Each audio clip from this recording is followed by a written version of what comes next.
Hello friends, welcome to my YouTube channel online learning website.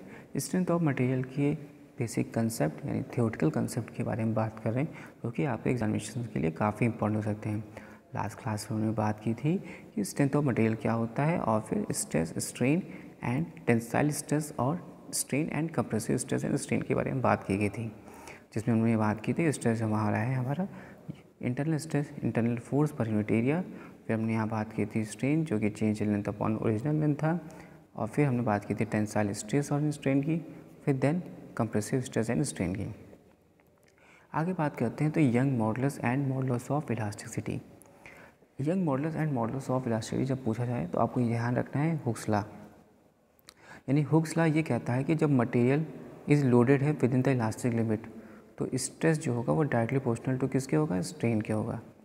और जब हम इस प्रोपोर्शनल का सिंबल हटाते हैं तो यहाँ पर हम एज अ कांस्टेंट यूज़ करते हैं, जिसको यहाँ पे रिप्रेजेंट करें कैपिटल ई से। तो यानी कैपिटल ई को ले सकते हैं सिग्मा अपॉन थीटा, और यहाँ पे सिग्मा यानी हमारा क्या है, स्ट्रेस। तो स्ट्रेस को ले सकते हैं यहाँ, इसको लिखेंगे पी अपॉन ए, यानी internal force per unit cross sectional area. और आपका जो ये स्ट्रेन है यानी चेंज इन लेंथ यानी delta L upon original length, तो ये ऊपर चला जाएगा, तो ये इस तरह से ये रिप्रेजेंट हो जाएगा, यानी पी एल अपॉन ए डेल्टा एल। यहाँ पर ई हमारा कांस्टेंट ऑफ प्रोपोर्शनलिटी है, जिसको हम लोग बोलते हैं यहाँ पर यंग मॉडुलस या मॉडुलस ऑफ इलास्टिसिटी। तो आपको ध्यान रखना है कि यंग मॉडुलस या मॉडुलस ऑफ इलास्टिसिटी वो कैपिटल ई होता है, जो कि स्ट्रेस और डायरेक्टली प्रोपोर्शनल टू स्ट्रेन के थ्रू हम लोग इसको कंसिडर आउट करते हैं। अब इसी में बात करेंगे अगर शियर स्ट्रेस और स्ट्रेन की। शियर स्ट्रेस और स्ट्रेन क्या है, तो यहाँ पे हम देखते हैं कि जो शियर स्ट्रेस एंड स्ट्रेन की बात करते हैं, तो when a body subjected to two equal और अपोजिट फोर्सेस है, लेकिन इनके बीच में जो वर्किंग हो रहा है tangentially acting tangentially across the resisting section, as a result of which the body tends to shear off this section and then the stress is induced is called shear stress.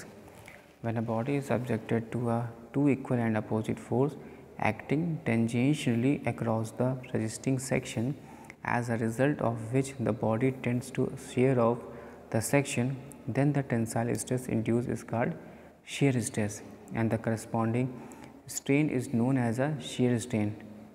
तो यहाँ पे ध्यान रखिएगा कि जो करस्पॉन्डिंग स्ट्रेन होगा तो वो शियर स्ट्रेन कहलाएगा।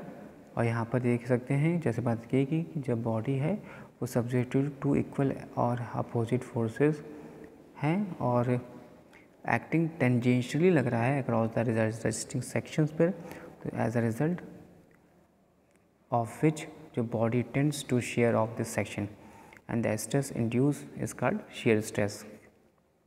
तो इस करस्पॉन्डिंग स्ट्रेन वो हमारा कहलाता है शियर स्ट्रेन, और इसका जो मेजर होता है by the angular deformation accompanying by the shear stress. Next आ जाएगा हमारा शियर मॉडुलस या modulus of rigidity. Shear modulus या मॉडुलस ऑफ रिजिडिटी, तो टॉ हमारा क्या हो जाएगा, शियर स्ट्रेस हो जाएगा, फाई हमारा शियर स्ट्रेन होता है। यानी यहाँ पर शियर स्ट्रेस जब डायरेक्टली प्रोपोर्शनल टू है शियर स्ट्रेन के, shear stress is directly proportional to है शियर स्ट्रेन के, तो हम यहाँ पर एक जब डायरेक्टली प्रोपोर्शनल का सिंबल हटाते हैं तो एक कांस्टेंट यूज़ कर रहे हैं। आप देख सकते हैं यहाँ पर shear stress is directly proportional to strain. तो हमने क्या किया, इस डायरेक्टली प्रोपोर्शनल के सिंबल को हटा दिया। अब जैसे सिंबल को हटा रहे हैं तो एक कांस्टेंट यूज़ कर रहे हैं, जिसको बोल रहे हैं कैपिटल सी।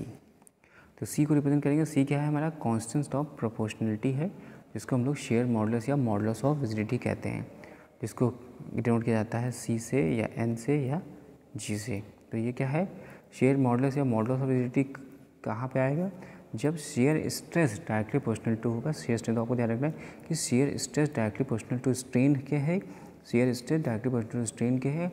और जब डायरेक्टली प्रोपोर्शनल का सिंबल हटा रहे हैं तो हम लोग यहाँ पे एक कांस्टेंट यूज़ कर रहे हैं, जो कि हमारा कहलाता है शियर मॉडुलस या मॉडुलस ऑफ रिजिडिटी। अब यहाँ पे देखते हैं कि जो stress in a bar due to its own weight, यहाँ पे आप देख सकते हैं, यहाँ पे हमने एक बार ले लिया है जिसकी करस्पॉन्डिंग जो लेंथ है वो हमने एल से डिनोट किया है, और इसमें से हमने एक छोटा सा क्रॉस सेक्शनल एरिया ले लिया है जिसकी थिकनेस डी एक्स है, और यहाँ से यहाँ तक इसकी लंबाई वो एक्स है, और इस बार की लंबाई जो है वो बार की चौड़ाई जो है यहाँ पर डायमीटर अपने रिस्पेक्टिव डी ले रहे हैं। तो हमने एक लेंथ बार लेंथ ले लिया, डायमीटर जिसका डी है, रिजिडिटी जो है वो फिक्स्ड है एट द अपर एंड पर, और stress at any section in a bar due to its own weight है, जो कि डायरेक्टली प्रोपोर्शनल है to the distance from the free end, distance from the free end से। तो यहाँ पे जो स्ट्रेस होगा एट अ डिस्टेंस, स्ट्रेस जो कि at a distance x from the free and कितना हो जाएगा, w इंटू एक्स हो जाएगा। और बात करेगा टोटल इलॉन्गेशन की, तो टोटल इलॉन्गेशन हो जाएगा WL²/2E। W हमारा क्या है, वेट पर unit volume of the bar है। आगे बात करते हैं, तो जब कोनिकल बार है जिसकी लेंथ L है और जिसका बेस डायमीटर D है और जो कि रिजिडिटी फिक्स्ड है with the base diameter at the upper and और हैंगिंग फ्रीली, तो जो टोटल इलॉन्गेशन होगा बार का वो क्या होगा, ΔL=WL²/6E हो जाएगा। कितना हो जाएगा, ΔL=WL²/6E। Thanks for watching and sharing.